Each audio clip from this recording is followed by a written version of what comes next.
পরিবেশে জলের পরিমাণ বেশি থাকায় দ্রবণের ঘনত্ব কম, তাই জলীয় অংশ অন্তঃঅভিস্রবণ প্রক্রিয়ায় উদ্ভিদ দেহের মধ্যে প্রবেশ করে। তাহলে অভিস্রবণের গুরুত্ব আমরা যদি বলি, এটি প্রোটোপ্লাজমে জল সাম্য বজায় রাখে, নাম্বার 1। নাম্বার 2 হচ্ছে এটি কোষে রসস্ফীতি চাপ নিয়ন্ত্রণ করে। নাম্বার 2, সেই রসস্ফীতি চাপের মাধ্যমে পত্ররন্ধ্রের যে উন্মোচন সেটিও সম্পন্ন হয়ে থাকে। পত্ররন্ধ্রটি রাত্রের দিকে রসস্ফীতি চাপ কমে যাওয়ার জন্য চুপসে যায়, সংকুচিত হলে পত্ররন্ধ্র বন্ধ হয়ে যায়। কিন্তু সকালবেলা সালোক সংশ্লেষ বেশি হওয়ায় দ্রবণের ঘনত্ব বাড়তে থাকে, জল ভেতরের দিকে প্রবেশ করতে থাকে, তখন কোষগুলি রসস্ফীত হয়ে যায় এবং রসস্ফীত হলে পত্ররন্ধ্রটি উন্মুক্ত হয়, তার মাধ্যমে CO2, O2 সবই উদ্ভিদ দেহে প্রবেশ করতে পারে। একই কারণে দুর্বল কাণ্ডের গাছ যেমন লাউ, কুমড়ো পাতা, তাদের রসস্ফীতি চাপ বজায় রাখে, যার ফলে তারা ঋজু অর্থাৎ সোজাভাবে দাঁড়িয়ে থাকতেও সমর্থ হয়। আমরা দোপাটির ক্ষেত্রে দেখি, দোপাটিও প্রকৃতপক্ষে দুর্বল কাণ্ডেরই গাছ, নমনীয়, অত্যন্ত সফট, কিন্তু এদের রসস্ফীতি চাপ যদি ঠিকঠাক থাকে তাহলে অতিও সোজাভাবে দাঁড়াতে পারে। ওই জন্যে দেখে ভ্রম হয় যে কাণ্ড অতটা নরম হতে পারে, কিন্তু জলাভাব ঘটলে দোপাটি ফুলের গাছ সহজেই ঝিমিয়ে পড়ে। তাহলে এগুলি গেল আমাদের জীবদেহে অভিস্রবণের গুরুত্ব। এখন আসছি আমরা শোষণ। শোষণ কাকে বলে না, পরিবেশে অবস্থিত জল এবং খনিজ লবণ অত্যন্ত জটিল একটি প্রক্রিয়ায় উদ্ভিদ কোষে প্রবেশের পদ্ধতিকে শোষণ বলা হয় বা অ্যাবজর্পশন। এই শোষণ প্রধানত দু প্রকার হয়ে থাকে।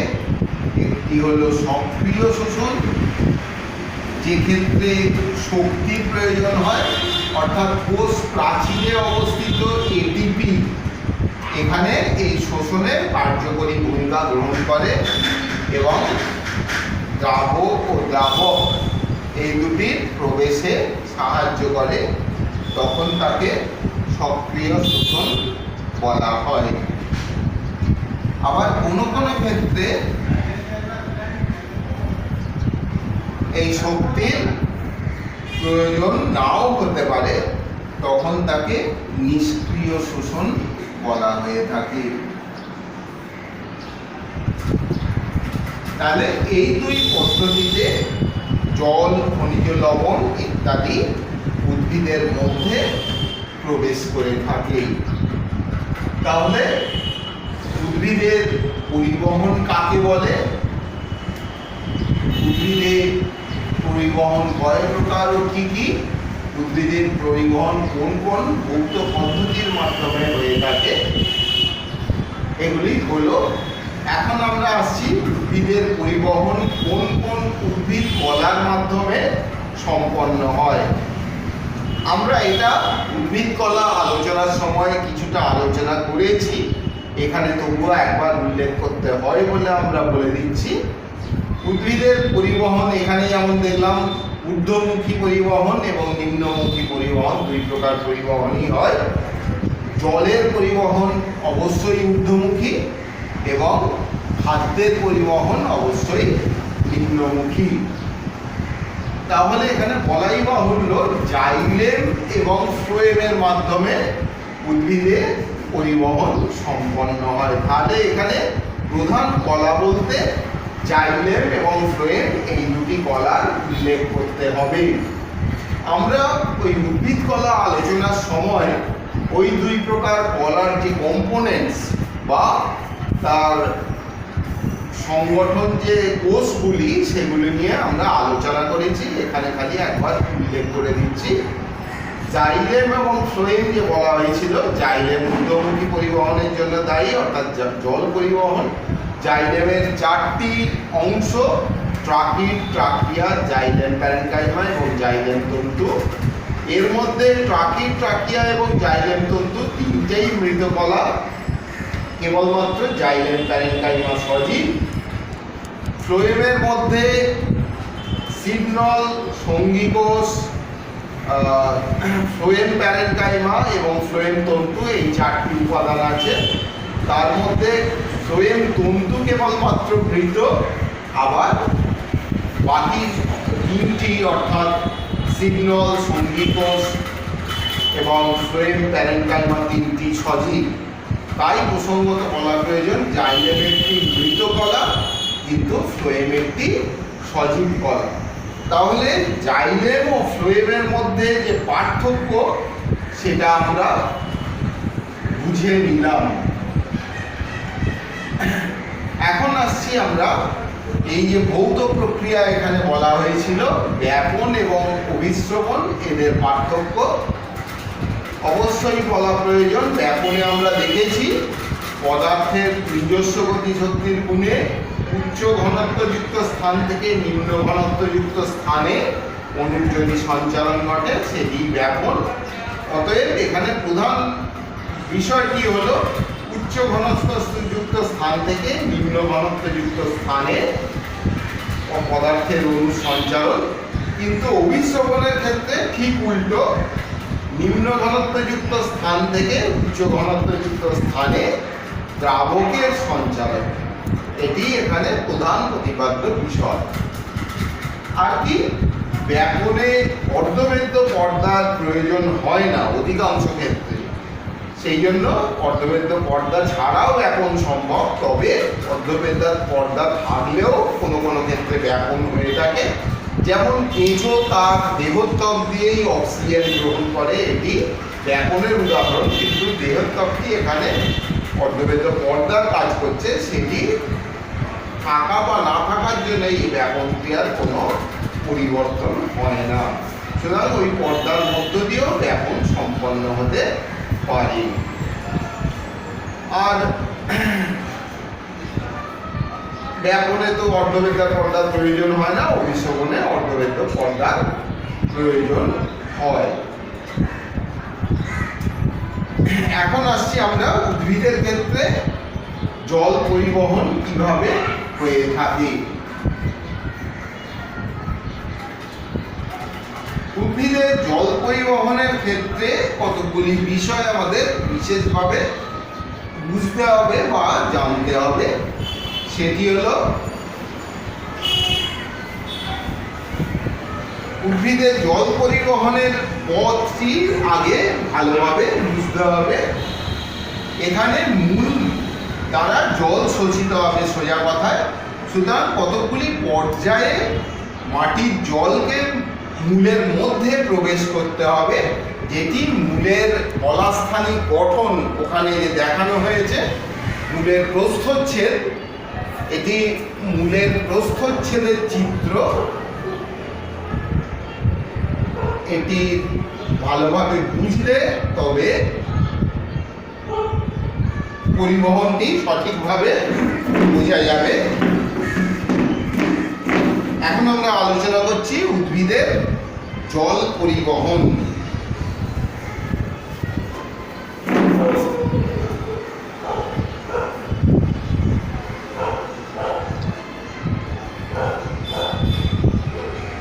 এই জল পরিবহন কতগুলি পর্যায়ে হয়ে থাকে। ফার্স্ট অফ অল, মূলরোমে জলের প্রবেশ।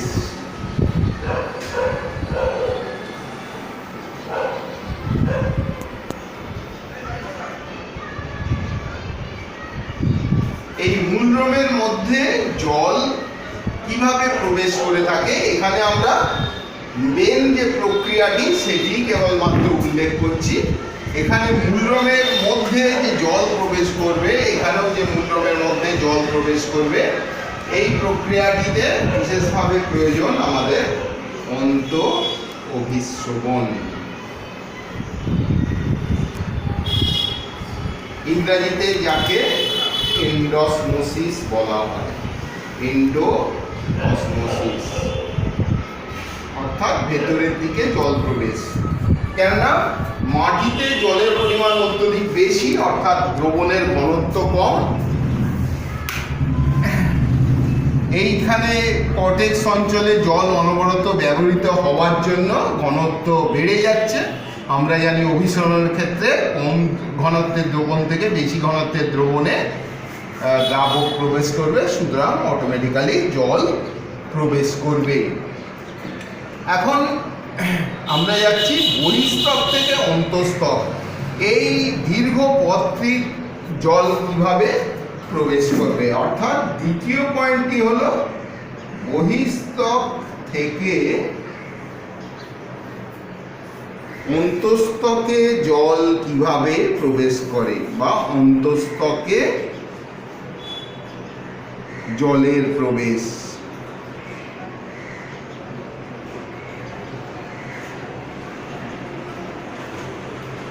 এখানে যেটি বিশেষভাবে মুখ্য ভূমিকা গ্রহণ করে সেটি হলো কোষান্তর অভিস্রবণ। এখানে অ্যারোর মাধ্যমে অলরেডি আমরা দেখেছি একটি কোষ থেকে পরবর্তী কোষে অভিস্রবণ চাপের তারতম্যের জন্য জল প্রবেশ করছে। কোষান্তর অভিস্রবণ।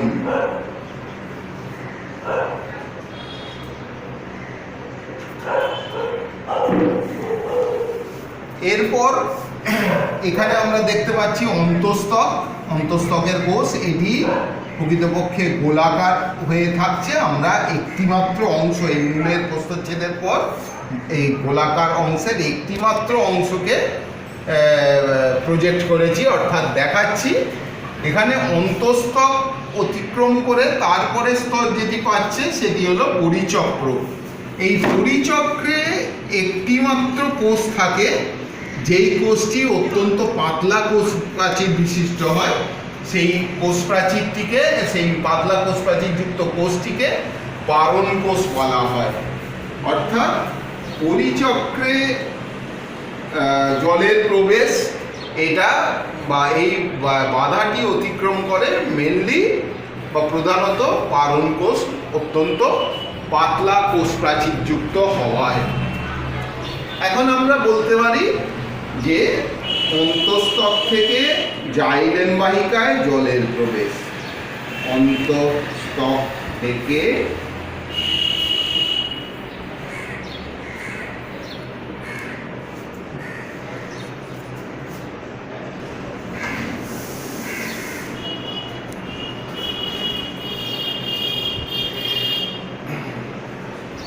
এখানে তো পারণ কোষের অবস্থান আমি এটাকে অন্য বর্ণ করে দিচ্ছি। এখানে পারণ কোষটি আমি সবুজাভ করলাম। এই পারণ কোষের মধ্য দিয়ে সহজেই, তার মানে এই পার্শ্ববর্তী কোষগুলি থেকে এটি একটু আলাদা, এটি কোষ প্রাচীরযুক্ত হওয়ায় এটিকে সহজে জল অতিক্রম করতে পারে। তাহলে জাইলেম বাহিকায় জলের প্রবেশে পারণ কোষের একটি বিশেষ ভূমিকা রয়েছে। তাহলে অন্তঃস্তর থেকে জাইলেম বাহিকায় জলের প্রবেশে যেটি মুখ্য ভূমিকা গ্রহণ করে শক্তি, সেটি হলো মূলজ চাপ। এই মূলজ চাপ যদি কম হয়, অনেক সময় আমরা দেখি গাছ ঝিমিয়ে পড়ছে, অর্থাৎ এই কর্টেক্স অঞ্চল থেকে জাইলেম বাহিকায় জলের প্রবেশে বিশেষ বাধার সৃষ্টি হচ্ছে, কারণ পরিবেশেই বা মাটিতে জলের পরিমাণ কম হচ্ছে। তাহলে মাটি থেকে জাইলেম বাহিকায়, অর্থাৎ মূলের বাইরে থেকে মূলের একদম আভ্যন্তরীণ অংশ যেখানে জাইলেম আছে, সেই জায়গায় জলের পরিবহন ঘটলো। অর্থাৎ মাটি থেকে মূলের অভ্যন্তরে জল ঢুকলো। এখন প্রক্রিয়াটি হলো পাতায় পৌঁছানো, যেটিকে আমরা ঊর্ধ্বমুখী পরিবহন বলছি বা রসের উৎস বলছি। অর্থাৎ চতুর্থ পর্যায়টি জল পরিবহনের ক্ষেত্রে থেকে গেল, সেটি হলো ঊর্ধ্বমুখী পরিবহন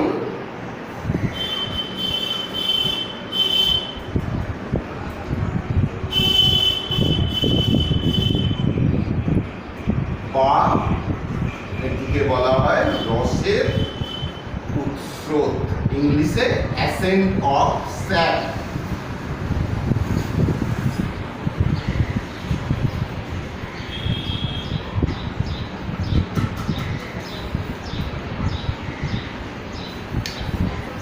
স্যাপ আগেই বলেছি, স্যাপ মানে উদ্ভিদ কোষে যে জলীয় অংশটি বর্তমান সেটি উপরের দিকে যাওয়াই হলো রসের উৎস বা ঊর্ধ্বমুখী পরিবহন। এতে কতকগুলি ভৌত প্রক্রিয়া বিশেষভাবে কার্যকরী, সেগুলো আমরা একটু আলোচনা করে নিই। নাম্বার 1 হচ্ছে ক্যাপিলারিটি, অর্থাৎ বৈশ্বিক বল বা কৌশিক বল। এটি কি? আমরা জানি যে কোনো কোনো গাছ অত্যন্ত দীর্ঘ হয়ে থাকে। ক্যালিফোর্নিয়ায় ট্রি ফার্ন বলে একটা গাছ পাওয়া যায়, সেটি প্রায় 200 ফুটের ওপর লম্বা। অত দীর্ঘ উচ্চ উদ্ভিদে জল পরিবহনে এই বলের একটু ভূমিকা রয়েছে। অর্থাৎ এই জাইলেম বাহিকা যদি পদ্মপুকুরের পাইপের মতো মোটা হতো, তাহলে ওই অভিকর্ষ বলের বিরুদ্ধে ওই জলকে উত্তোলন করা অত্যন্ত কঠিন হয়ে যেত, বলা যেতে পারে একবারেই সম্ভব হতো না। তাই এই জাইলেম বাহিকা, মূলে বিস্তৃত জাইলেম বাহিকা এবং কাণ্ডে বিস্তৃত জাইলেম বাহিকা অত্যন্ত সূক্ষ্মাতি সূক্ষ্ম, মানে আমরা যে পেনের রিফিল দেখে থাকি তার থেকেও অত্যন্ত সূক্ষ্ম, অতীব সূক্ষ্ম হওয়ায় তার মধ্যে একটি বল সৃষ্টি হয়। তার ফলেই এই জল ওই জাইলেম বাহিকার মধ্য দিয়ে কিছুটা উঠতে পারে। এটি হলো কৈশিক বল। নাম্বার 2 হলো মূলজ চাপ। এটা আমরা আগেই আলোচনা করেছি, কিন্তু যে চাপের প্রভাবে কর্টেক্স অঞ্চল থেকে জল জাইলেম বাহিকায় প্রবেশ করে, অর্থাৎ এখানে এসে জল সঞ্চিত হয়, এখানে জল অনবরত পাতায় উঠে যায়, সুতরাং এখানে ঘনত্ব বেশি হয়ে যায়, এখানে ঘনত্ব কম থাকে, একটি চাপের সৃষ্টি হয় জলের অনবরত সরবরাহ থাকার জন্য, তার ফলেই জল জাইলেম বাহিকায় প্রবেশ করে। এই চাপকেই বলা হয় মূলজ চাপ। সুতরাং এক্ষেত্রে মূলজ চাপ একটি বিশেষ ভূমিকা গ্রহণ করে। নাম্বার 3 হলো বায়ুমণ্ডলীয় চাপ। আমরা জানি বায়ুমণ্ডলের সর্বদিকেই চাপ রয়েছে, অর্থাৎ একটি বেলুন বা বল, রবারের বলে জল ভর্তি করে তাকে তার উপর বল প্রয়োগ করলে এবং বলটির গাত্রে যদি অসংখ্য ফুটো থাকে বা বেলুনের গাত্রে যদি অসংখ্য ফুটো থাকে, তাহলে সব দিক দিয়ে জল বেরিয়ে আসতে পারে। এখানে এই মৃত্তিকা কণার মধ্য দিয়ে বায়ুমণ্ডল উপরের দিকে একটা চাপ প্রয়োগ করে, সেই বায়ুমণ্ডলীয় চাপের প্রভাবেও জল ঊর্ধ্বমুখে পরিবাহিত হয়।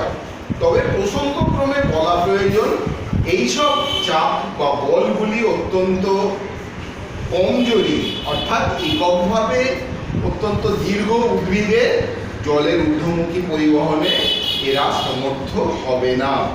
বড়জোর কয়েক ফুট, 8 ফুট 10 ফুট এইরকম উচ্চতা পর্যন্ত এরা জল তুলতে পারে, কিন্তু সুউচ্চ গাছের ক্ষেত্রে কোনো চাপ এককভাবে কার্যকরী হবে না। সব বলগুলি একসঙ্গে ক্রিয়া করে বলেই জলের ঊর্ধ্বমুখী পরিবহন ঘটে। 4 নম্বর পয়েন্ট হলো বাষ্পমোচন টান। এটি একটি গুরুত্বপূর্ণ বল। বাষ্পমোচন টান কাকে বলে? আমরা এখানে দেখিয়েছি যে এই মূলের জাইলেম বাহিকার মধ্য দিয়ে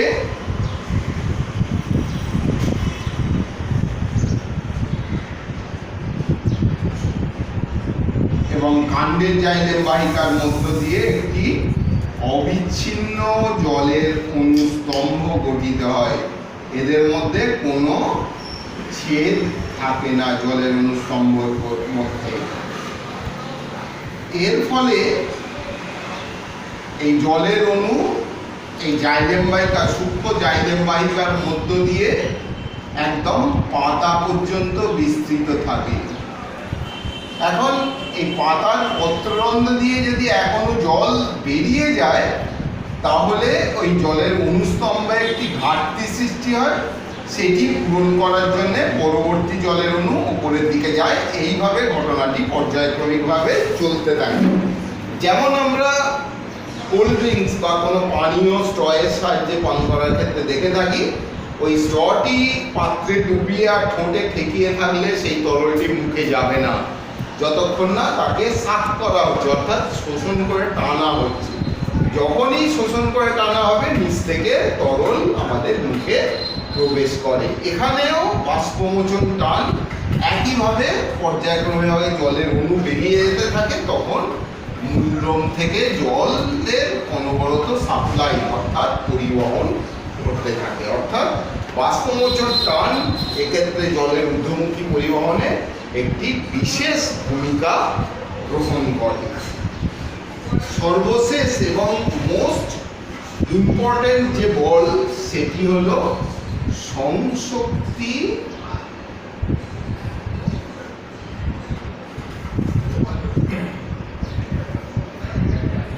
বা কোহেসিভ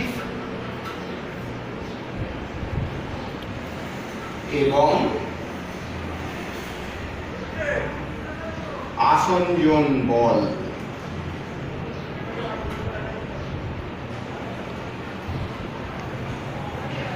এটি দুজন বিখ্যাত বিজ্ঞানীর মতবাদ।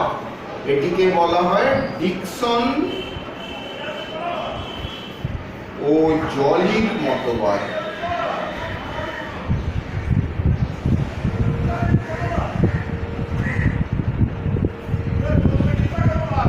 এক্ষেত্রে আমরা বলতে পারি ডিকসন এবং জলি এবং এই যুগান্তকারী মতবাদটি দিয়েছিলেন, যেখানে সংশক্তি অর্থাৎ সমশক্তি, দুটি সমবস্তুর মধ্যে আকর্ষণ বল অর্থাৎ নিউটনের যে মহাকর্ষণ সূত্র সেটার এটি একটি প্রায়োগিক দিক বলা যেতে পারে।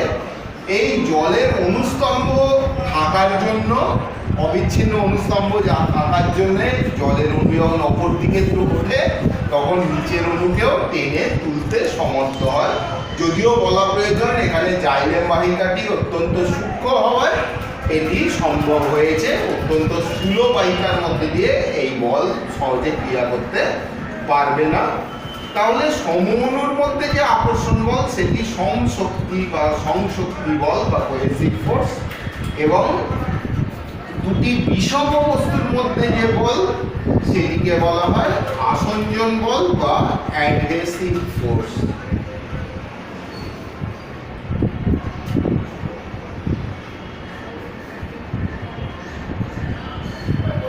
বিষম অণু বলতে এখানে কি কি?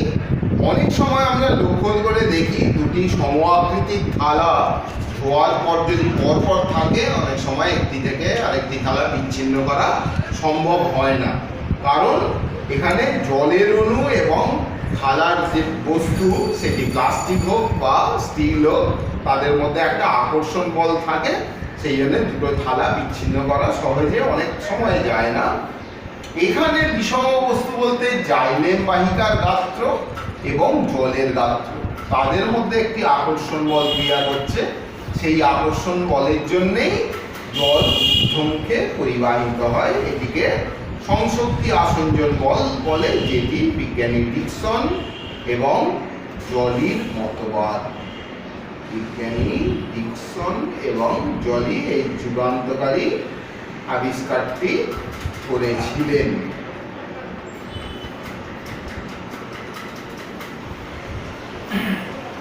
তাহলে এইসব বলের সাহায্যে মূল থেকে জল একদম পাতায় পৌঁছতে পারে। তাহলে ঊর্ধ্বমুখী পরিবহন সম্পর্কে আমরা অবগত হলাম, বা জলের ঊর্ধ্বমুখী পরিবহন কিভাবে হয়ে থাকে। আবার বলি পর্যায়ক্রমে পয়েন্টসগুলো খেয়াল রাখতে হবে। মূলরোমে জলের প্রবেশ অর্থাৎ মূলরোম দ্বারা জলের শোষণ, যেটা অন্তঃঅভিস্রবণের মাধ্যমে হয়। বহিঃস্তর থেকে অন্তঃস্তরে জলের প্রবেশ কোষান্তর অভিস্রবণের মাধ্যমে হয়। অন্তঃস্তর থেকে জাইলেম বাহিকায় জলের প্রবেশ প্রধানত মূলজ চাপের প্রভাবে হয়, কেননা অন্তঃস্থকের বাইরে অর্থাৎ কর্টিক্যাল ইন্টারনাল কর্টিক্যাল অঞ্চলে জল প্রচুর পরিমাণ সঞ্চিত হওয়ার ফলে একটা চাপ সৃষ্টি হয়, যার প্রভাবে জল জাইলেম বাহিকায় প্রবেশ করে, এটি মূলজ চাপ। এরপরে যে প্রধান বিষয়টি পড়ে রইল, অর্থাৎ জল তো মূলরোম থেকে মূলের ভেতরে জাইলেম বাহিকায় প্রবেশ করলো, এখন এই জলের উপরের দিকে ওঠার প্রক্রিয়া, সেটিকেই আমরা বলছি ঊর্ধ্বমুখী পরিবহন বা রসের উৎস, ইংরেজিতে অ্যাসেন্ট অফ স্যাপ। এক্ষেত্রে পর্যায়ক্রমিকভাবে কটি বলের প্রয়োজন হয়, যারা সমবেতভাবে জলকে অত্যন্ত দীর্ঘ উদ্ভিদে উঠতে সাহায্য করে। সেটি হলো মূলজ কৈশিক বল, এটা জাইলেম বাহিকা সূক্ষ্ম হওয়ার জন্য সম্ভব হয়। মূলজ চাপ, এটা আগেই আমরা বলেছি, কর্টেক্স অন্তঃকর্টেক্স অঞ্চলে জল সঞ্চিত হওয়ার ফলে চাপটি বৃদ্ধি পায়। বায়ুমণ্ডলীয় চাপ, যেটি ঊর্ধ্বমুখে ক্রিয়া করার ফলে মূল থেকে জল উপরের দিকে ওঠে।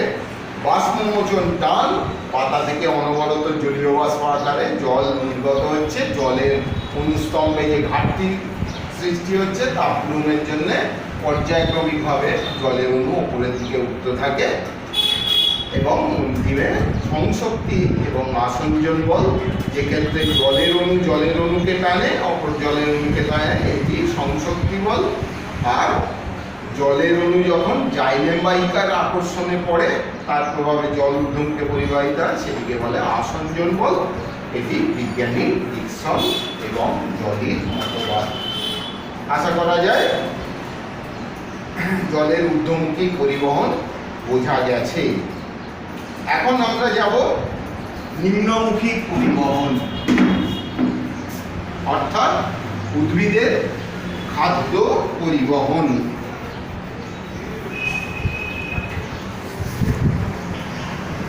উদ্ভিদের খাদ্য পরিবহন আগেই আমরা বলেছি উদ্ভিদের ফ্লোয়েম কলার মাধ্যমে হয়ে থাকে। এখানে ফ্লোয়েম কলার যে কলাস্থানিক গঠন, সেটাকে বুঝতে হবে। আমরা আগেই বলেছি এটি সিগনল সঙ্গীকোষ, ফ্লোয়েম প্যারেনকাইমা এবং ফ্লোয়েম তন্তু দ্বারা গঠিত। তার মধ্যে ফ্লোয়েম তন্তু কেবলমাত্র মৃতকোষ, বাকি সকলেই সজীব। তবে বলাই বাহুল্য সিগনল আমরা কলার ক্ষেত্রে দেখেছি যে নলাকার একটি অংশ, কিন্তু প্রকৃতপক্ষে এটি সজীব কোষ। এখানে অত্যন্ত তন্তু থাকে, প্রোটোপ্লাজমীয় তন্তু। এটি নিউক্লিয়াসবিহীন কোষ, তার সত্ত্বেও ফ্লোয়েম সিগনল সজীব। এটি একটি নলেকার অংশের মতো কাজ করে, যেটি খাদ্য পরিবহনের ক্ষেত্রে অত্যন্ত গুরুত্বপূর্ণ ভূমিকা গ্রহণ করে। আগে মনে করা হতো পাতায় উৎপন্ন খাদ্য কেবলমাত্র নিম্নমুখে পরিবাহিত হয়, অর্থাৎ বড় গাছের ক্ষেত্রে আমরা সব পাতার সমন্বয় বা সজ্জা মাথার দিকে দেখে থাকি। স্বাভাবিকভাবেই খাদ্য উপরের দিকে উৎপন্ন হয় এবং উৎপন্ন হওয়া খাদ্য নিচের দিকে নেমে আসে। কিন্তু কোনো কোনো ক্ষেত্রে যদি এরকম হয় যে কোনো উদ্ভিদের মাথার দিকের পাতা সব ন্যাড়া করে দেওয়া হয়েছে বা ছেঁটে দেওয়া হয়েছে, নিচের দিকের কোনো ডালে দু চারটি পাতা বা তার অধিক পাতা রয়েছে, তাহলে উদ্ভিদের খাদ্য কোন দিকে পরিবাহিত হবে? এই প্রশ্নটা বিজ্ঞানীদের মধ্যে অনবরতই ছিল, তখন থেকেই ছিল। তাহলে দেখা যাচ্ছে এখানে পাতায় যদি খাদ্য তৈরি হয়, নিচের দিকে খালি খাদ্য পরিবাহিত হবে এখান থেকে, সেটাই সেই মত অনুযায়ী স্বাভাবিক।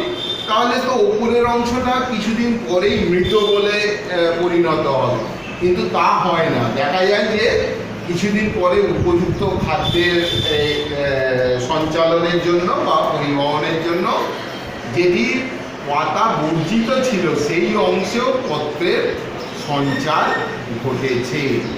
এ থেকে প্রমাণিত কি হয় না, উদ্ভিদের যেমন নিম্নমুখে খাদ্য পরিবহন হয়, এখানে উপরের দিকে পাতা থাকলে খাদ্য নিচের দিকেই নামতে পারে, কিন্তু এই যে ল্যাটারাল মুভমেন্ট অর্থাৎ পার্শ্বীয় পরিবহন, এই খাদ্যের পার্শ্বীয় ডালপালা তো সাধারণত উদ্ভিদের সঙ্গে একটা কৌণিকভাবে বিস্তার লাভ করে, তাই খাদ্যের এই পার্শ্বীয় পরিবহন হয়ে থাকে। আবার এই প্রয়োজনের তাগিদে ঊর্ধ্বমুখী পরিবহনও হয়ে থাকে, অর্থাৎ যেখানে খাদ্যের ঘনত্ব বেশি সেখান থেকে কম ঘনত্বযুক্ত অঞ্চলে খাদ্য পরিবাহিত হতেই পারে। বর্তমান তত্ত্ব অনুসারে এই খাদ্য পরিবহন সর্বমুখী, অর্থাৎ নিম্নমুখী তো হবেই, পার্শ্বীয় এবং ঊর্ধ্বমুখী খাদ্য পরিবহন হয়ে থাকে। কিন্তু এই খাদ্য পরিবহন কিভাবে হয়? আমরা এইমাত্র বললাম যে ফ্লোয়েম কলার সিগনল নলাকার, সুতরাং খাদ্য পরিবহনের রাস্তা গঠন করে। কিন্তু এই ফ্লোয়েম সিগনলের মধ্য দিয়ে, ফ্লোয়েম কলার সিগনলের মধ্য দিয়ে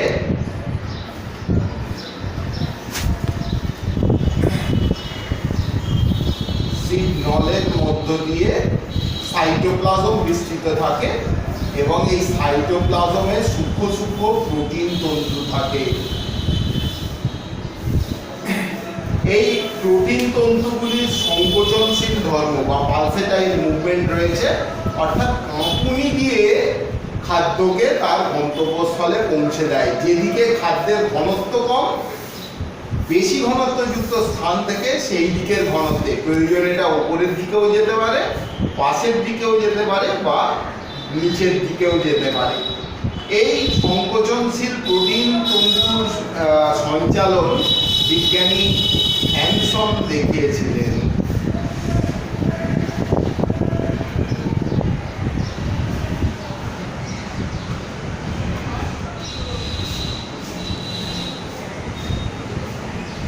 এই খাদ্য পরিবহন তত্ত্বকে হ্যানসনের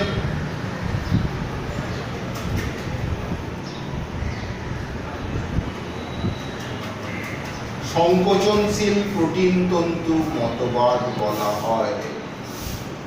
সংকোচনশীল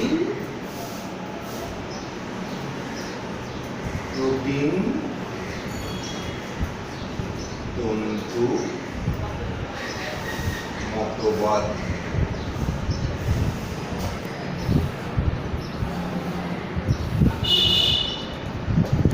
অর্থাৎ উদ্ভিদের খাদ্য পরিবহনের ক্ষেত্রে এই সংকোচনশীল প্রোটিন তন্তু মতবাদ অত্যন্ত গুরুত্বপূর্ণ।